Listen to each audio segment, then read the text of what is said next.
Au cours de votre vie, vous avez peut-être croisé les nombres hexadécimaux. Vous savez, ces nombres étranges composés de chiffres et de lettres? C'est bizarre ça.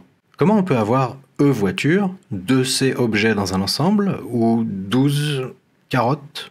Dans l'histoire de l'humanité, il y a bien longtemps, on a inventé l'écriture. Et quand on comptait les choses, on a commencé à associer un symbole écrit à une quantité d'objets.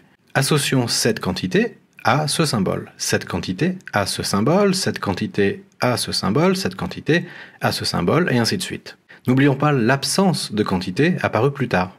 Mais très vite, on s'est heurté à un problème. Ça ne pouvait pas durer éternellement. Il faudrait créer et mémoriser un symbole unique pour chaque quantité d'objets possible. C'est tout simplement pas faisable. On a donc trouvé une astuce. On a choisi d'arrêter de créer de nouveaux symboles après un nombre arbitraire. On a décidé qu'après la quantité 9, on créerait plus de nouveaux symboles. Il n'y aurait aucun symbole pour la quantité 10. On considère ce tas comme un seul groupe et on marque sur le côté qu'on a compté un groupe. Le groupe est complet, reste 0 grain. Curieusement, on n'a pas de symbole pour représenter la quantité 10, mais on a un mot dédié pour ça, le mot 10. On ne dit pas 1, 0, on dit 10. Ok, alors on continue d'ajouter des céréales. On a maintenant un groupe et un grain. Après 10 grains supplémentaires, on mémorise qu'on a formé 2 groupes, et on continue. On a donc trouvé un moyen de compter plus de 10 éléments avec pas plus de 10 symboles. Avance rapide de quelques millénaires. Au début, les voitures n'avaient pas d'affichage numérique. Pourtant, elles avaient besoin d'un moyen d'enregistrer le kilométrage total de la voiture. Les constructeurs automobiles ont donc inventé ce petit appareil astucieux, et je suis sûr que beaucoup d'entre vous sont assez vieux pour en avoir connu un. C'est un ensemble de cylindres avec des chiffres de 0 à 9.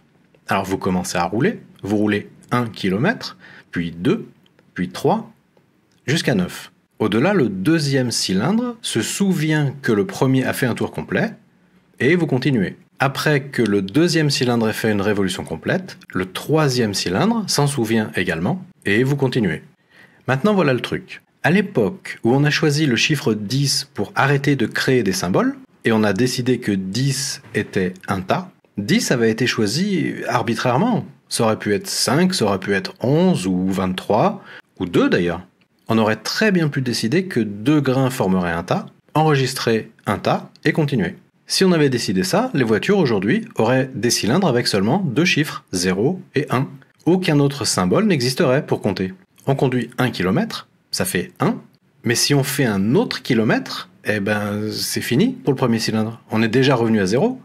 Donc le deuxième cylindre enregistre une rotation complète du premier. Puis on continue à conduire, et quand le deuxième cylindre bouge encore, il est déjà revenu à 0 lui aussi. Donc le troisième cylindre enregistre une rotation du second. Et on continue. Ça marche très bien. On n'est juste tout simplement pas habitué à compter comme ça, mais les maths fonctionnent de la même manière. Le nombre de chiffres sur un cylindre est appelé la base. Ça pourrait être n'importe quoi vraiment. 2, 3, 4, 5, 6, 7, 8, 9 ou 10, qui est celui avec lequel on a l'habitude de travailler.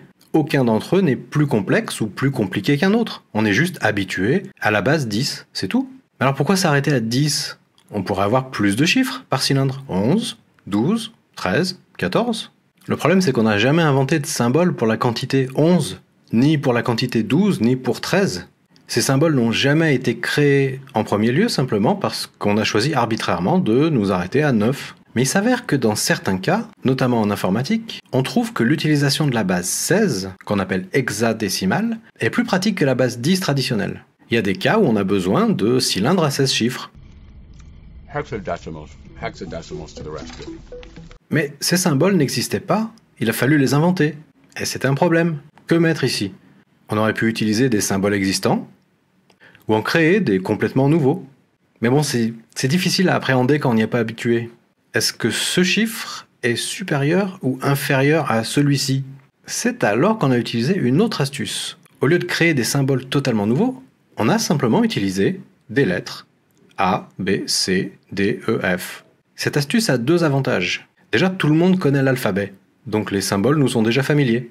Et ils sont déjà ordonnés. Instinctivement, A est plus petit que B et B est plus petit que C. Et les cylindres fonctionnent de la même manière. Vous commencez à conduire, vous roulez 1 km, 2 km, 3, 4, 5. Jusqu'à présent, aucune différence entre la base 16 et la base 10. 5 en base 10 est aussi 5 en base 16. Et on continue. 6, 7, 8, 9.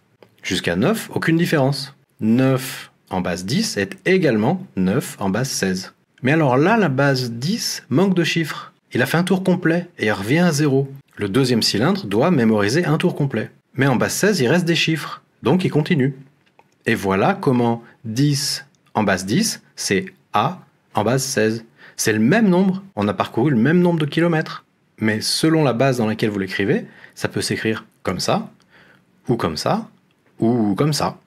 Ensuite on continue, encore un, encore un, encore un, encore un, encore un, et finalement la base 16 manque également de chiffres.